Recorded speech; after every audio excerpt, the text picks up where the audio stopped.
Bismillahirrahmanirrahim. Assalamualaikum warahmatullahi wabarakatuh. Dan salam sejahtera kepada anda semua. Salam hari Jumaat kepada anda semua yang sedang bersiaran di laman Sumber Inspirasi.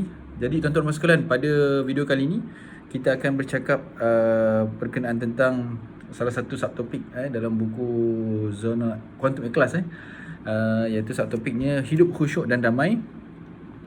Tuan-tuan dan sekalian, hari ini bila kita bercakap tentang kejayaan, dia bukan semata-mata tentang kekayaan, bukan semata-mata tentang orang kata apa, berbesar kereta, rumah, banyak kereta kita ada, berapa besar pangkat kita. Kejayaan sekarang ni kita tengok, walaupun macam saya sebut tadi, ada orang yang dia mempunyai semua tu, tapi kalau dia tak bahagia, maka tak guna apa saja benda harta yang dia ada. Jadi tuan-tuan sekalian, hari ini kita akan bercakap tentang hidup khusyuk dan damai.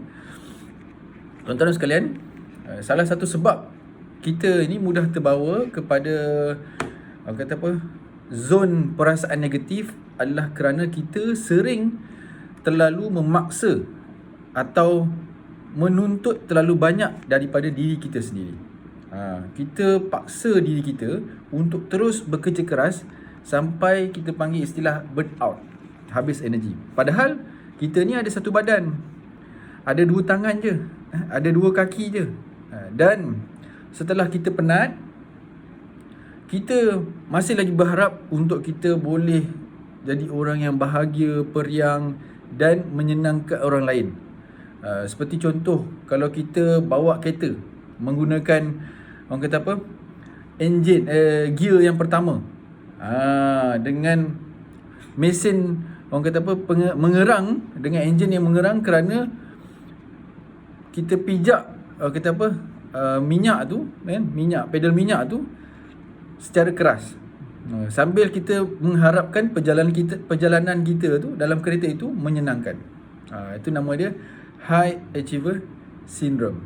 Tuan-tuan sekalian, maksudnya kalau kita ni terlalu sangat, orang kata apa, berkeras, menggunakan segala kudrat yang kita ada, sama seperti kita tekan pedal minyak, menggunakan gear pertama, pasti enjin kita, kereta kita akan mengerang.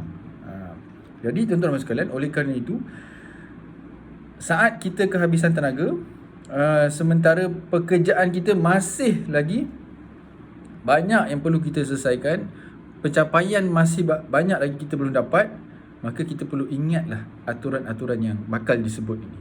Yang pertama aturannya, berbahagialah. Putuskan saja bahawa pada saat ini kita memilih untuk merasa bahagia pada apa pun situasi yang berlaku, yang sedang berlaku. Itu pertama. Aturan nombor 2, izinkan diri kita untuk beristirahat. Maksudnya sama ada kita nak lakukan terapi zikir, tafakur dan sebagainya. Yang penting izinkan diri kita untuk beristirahat. Sama ada 1 jam, 2 jam, 5 jam ataupun 1 hari bila perlu. Jadi setelah tubuh kita ini terasa segar, perasaan kita pun insya-Allah akan kembali lebih positif. InsyaAllah kita boleh kembali bekerja dengan hasil yang maksimum, yang optimum, kerana kita kembali khusyuk dalam kedamaian hati kita, yang mana yang kita nak berada dalam zon ikhlas. Jadi mari kita prioritikan diri kita ni untuk merasa positif sebelum melakukan apa saja yang kita nak lakukan. InsyaAllah kita akan nampak hasil kerja kita itu akan lebih efektif. Interaksi antara sesama kita pun akan lebih menyenangkan, dan semua urusan kita akan lebih lancar, insya-Allah. Jadi dipetik lagi, kata-kata be smart, make a smart decision. Tuan-tuan sekalian, jadi bila kita bercakap tentang khusyuk dan damai ni, tuan-tuan sekalian, kita ada latihan yang boleh kita praktikkan hari-hari, untuk kita menyelaraskan fikiran dan perasaan kita. Dengan kata lain, memudahkan kita untuk menciptakan perasaan enak terhadap ataupun perasaan nyaman, perasaan tenang terhadap sesuatu perkara. Kita boleh lakukan latihan ini untuk diri sendiri ataupun secara orang kata apa, lembut untuk memotivasikan orang lain. Ketika mana kita menginginkan sesuatu yang belum terjadi ataupun yang belum kita dapat, meskipun kita ungkapkan sesuatu tu dengan hati-hati, selalu sebenarnya terpancar ataupun terkeluar macam ada ketidakyakinan terhadap apa yang kita nak tadi, adakah boleh kita dapat. Jadi sekelumit keraguan itu sebenarnya mampu untuk mensabotajkan diri kita. So praktik yang kita buat ni adalah untuk kita terbitkan, besarkan rasa keyakinan dan menjatuhkan rasa ketidakraguan yang boleh mensabotajkan diri kita. Tuan-tuan sekalian, cuba kita bezakan rasa kalimat ataupun perkataan ataupun ayat yang bakal saya sebut ni. Ada dua. Pertama, saya ingin berjaya. Yang pertama.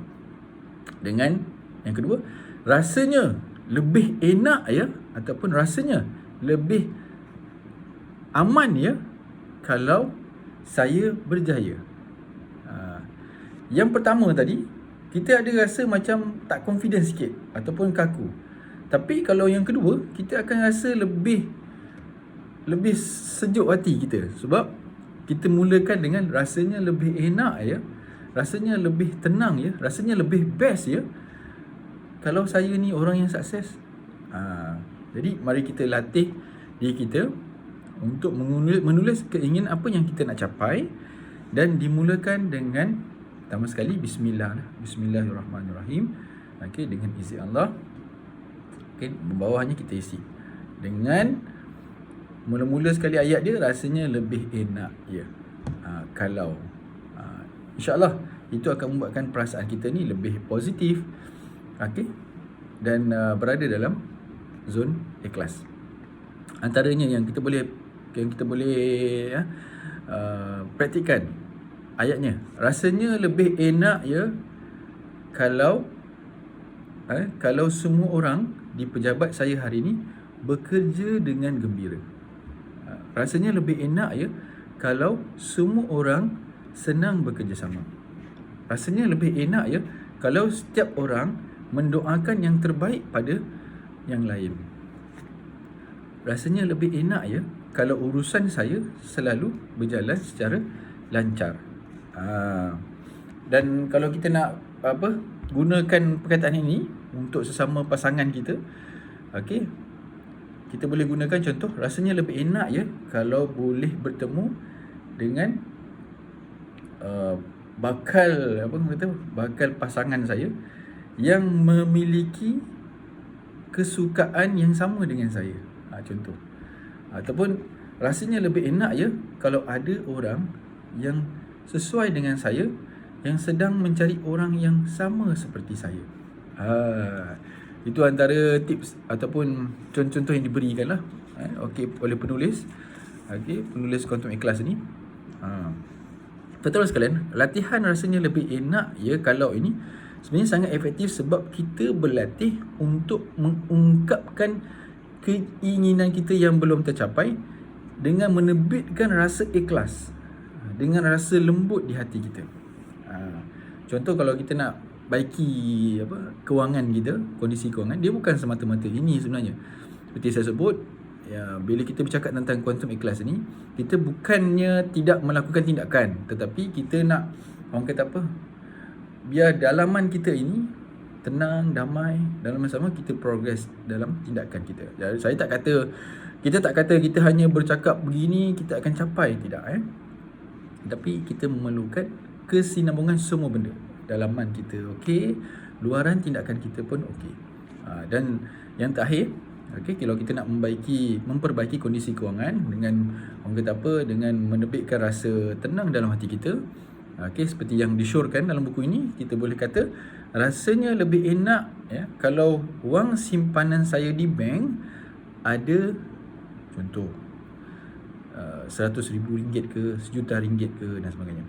Rasanya lebih enak ya kalau penghasilan saya selalu lebih besar daripada pengeluaran saya.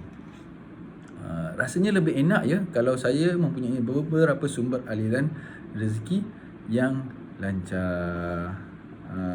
Jadi tuan-tuan sekalian, itulah sikit sebanyak perkongsian pada hari ini.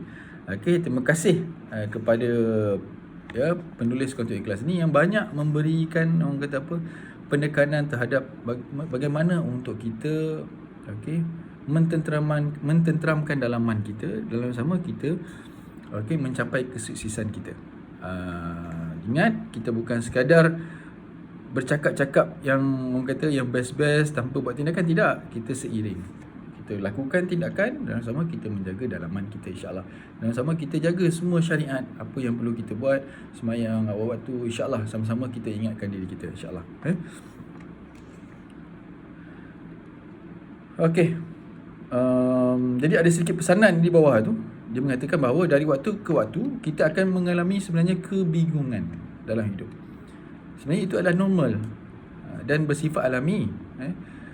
Tak salah kalau kita berada pada kondisi bingung itu, kerana kita satu masa nanti kita sebenarnya kebingungan itu adalah sebuah ruang ataupun transition sebelum kita masuk ke ruang pemahaman, itu pencerahan. Jadi jangan bingung dengan kebingungan anda, nikmatilah kebingungan anda. Nanti insya-Allah anda akan menginjak ke ruang pemahaman, pencerahan yang baru, insya-Allah. Jadi sekian saja daripada kami. Salam Jumaat. Kita jumpa lagi pada video akan datang. Terima kasih kerana sudi bersiaran di laman Sumber Inspirasi YouTube channel. Jangan lupa subscribe jika anda belum subscribe. Okey, kita jumpa lagi. Kami doakan agar anda sentiasa bahagia, berjaya di dunia dan juga di akhirat, insya-Allah. Assalamualaikum warahmatullahi wabarakatuh.